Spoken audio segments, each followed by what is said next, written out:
आता लसणाची पात टाकते, तेल टाकून घेते, हळद टाकते, आता भोपळा टाकून घेते, आता मीठ टाकून घेते, म्हणजे शिजत मिठाच्या पाण्यात. आता ह्याला शिजण्यासाठी मी पाणी ओतून घेते.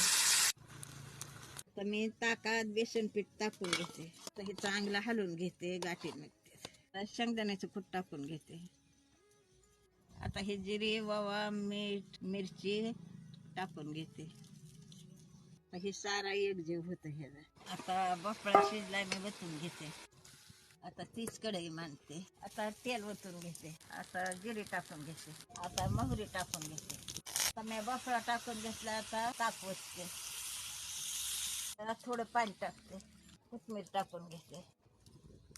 त्या बाळानं कढईतला भोपळा खाय, आजी माय बोलते किती भारी झालाय, हाय का.